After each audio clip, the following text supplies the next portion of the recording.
تاکہ عدالت کے دن تک حراست میں رہیں، اور نہ پہلی دنیا کو چھوڑا بلکہ بے دین دنیا پر طوفان بھیج کر راست بازی کے منادی کرنے والے نوح کو ماں اور 7 آدمیوں کے بچا لیا، اور سدوم اور امورا کے شہروں کو خاک سیاہ کر دیا اور انہیں ہلاکت کی سزا دی، اور آئندہ زمانے کے بے دینوں کے لیے جائے عبرت بنا دیا، اور راست باز لوط کو جو بے دینوں کے ناپاک چال چلن سے دکھ تھا رہائی بخشی۔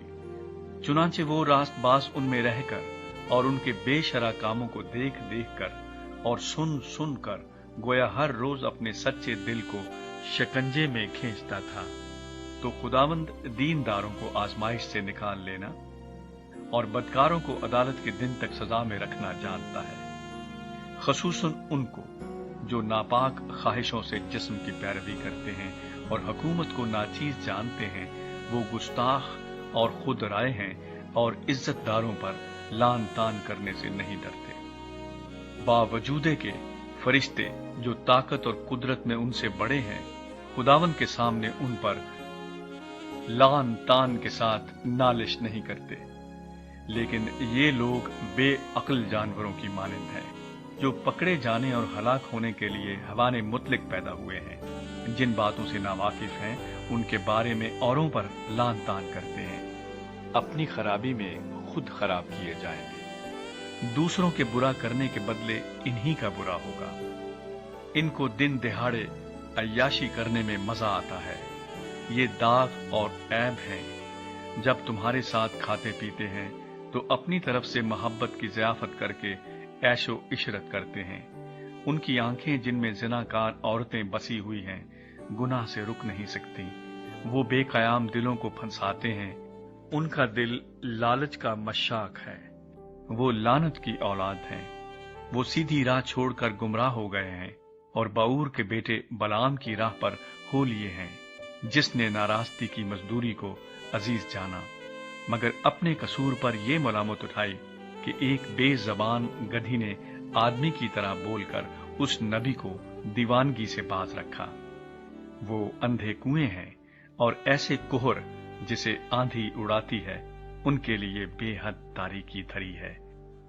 وہ گھمنڈ کی بےہودہ باتیں بک بک کر شہوت پرستی کے ذریعے سے ان لوگوں کو جسمانی خواہشوں میں پھنساتے ہیں جو گمراہوں میں سے نکل ہی رہے ہیں۔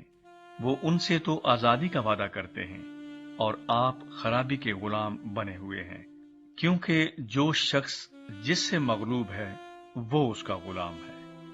اور جب وہ خداوند اور منجی یسوع مسیح کی پہچان کے وسیلے سے دنیا کی آلودگی سے چھوٹ کر پھر ان میں پھنسے اور ان سے مغلوب ہوئے تو ان کا پچھلا حال پہلے سے بھی بدتر ہوا، کیونکہ راست بازی کی راہ کا نہ جاننا ان کے لیے اس سے بہتر ہوتا کہ اسے جان کر اس پاک حکم سے پھر جاتے جو انہیں سونپا گیا تھا۔ ان پر یہ سچی مثل صادق آتی ہے کہ کتا اپنی قے کی طرف رجوع کرتا ہے اور نہلائی ہوئی سورنی دلدل میں لوٹنے کی طرف۔ تیسرا باب، یسوع مسیح کی آمد ثانی کا وعدہ۔ اے عزیزو، اب میں تمہیں یہ دوسرا خط لکھتا ہوں اور یاد دہانی کے طور پر دونوں خطوں سے تمہارے صاف دلوں کو ابھارتا ہوں کہ تم ان باتوں کو جو پاک نبیوں نے پیشتر کہیں اور خداوند اور منجی کے اس حکم کو یاد رکھو جو تمہارے رسولوں کی معرفت آیا تھا۔ اور یہ پہلے جان لو کہ آخر دنوں میں ایسے ہنسی ٹھٹھا کرنے والے آئیں گے جو اپنی خواہشوں کے موافق چلیں گے اور کہیں گے کہ اس کے آنے کا وعدہ کہاں گیا، کیونکہ جب سے باپ دادا سوئے ہیں اس وقت سے اب تک سب کچھ ویسا ہی ہے جیسا خلقت کے شروع سے تھا۔ وہ تو جان بوجھ کر یہ بھول گئے کہ خدا کے کلام کے ذریعے سے آسمان قدیم سے موجود ہے اور زمین پانی میں سے بنی اور پانی میں قائم ہے۔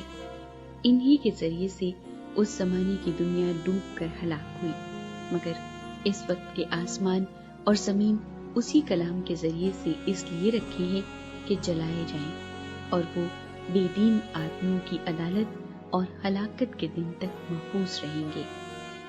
اے عزیزو، یہ خاص بات تم پر پوشیدہ نہ رہے کہ خداوند کے نزدیک ایک دن 1000 برس کے برابر ہے اور 1000 برس ایک دن کے برابر۔ خداوند اپنے وعدے میں دیر نہیں کرتا جیسی دیر بعض لوگ سمجھتے ہیں، بلکہ تمہارے بارے میں تحمل کرتا ہے، اس لیے کہ کسی کی ہلاکت نہیں چاہتا، بلکہ یہ چاہتا ہے کہ سب کی توبہ تک نوبت پہنچے۔ لیکن خداوند کا دن چور کی طرح آ جائے گا۔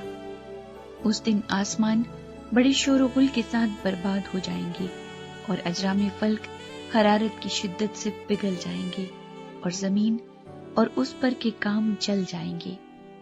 جب یہ سب چیزیں اس طرح پگھلنے والی ہیں تو تمہیں پاک چال چلن اور دینداری میں کیسا کچھ ہونا چاہیے، اور خدا کے اس دن کے آنے کا کیسا کچھ منتظر اور مشتاق رہنا چاہیے، جس کے باعث آسمان آگ سے پگھل جائیں گے اور اجرام فلک حرارت کی شدت سے گل جائیں گے۔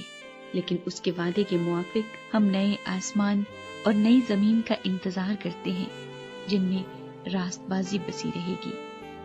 بس اے عزیزو، چونکہ تم ان باتوں کے منتظر ہو، اس لیے اس کے سامنے اطمینان کی حالت میں بے داغ اور بے عیب نکلنے کی کوشش کرو اور ہمارے خداوند کے تحمل کو نجات سمجھو۔ چنانچہ ہمارے پیارے بھائی پولوس نے بھی اس حکمت کے موافق جو اسے عنایت ہوئی تمہیں یہی لکھا ہے، اور اپنے سب خطوں میں ان باتوں کا ذکر کیا ہے جن میں بعض باتیں ایسی ہیں جن کا سمجھنا مشکل ہے، اور جاہل اور بے قیام لوگ ان کے معنوں کو بھی اور صحیفوں کی طرح کھینچ تان کر اپنے لیے ہلاکت پیدا کرتے ہیں۔ بس اے عزیزو، چونکہ تم پہلے سے آگاہ ہو، اس لیے ہوشیار رہو، تاکہ بے دینوں کی گمراہی کی طرف کھینچ کر اپنی مضبوطی کو چھوڑ نہ دو، بلکہ ہمارے خداوند اور منجی یسوع مسیح کے فضل اور عرفان میں بڑھتے جاؤ۔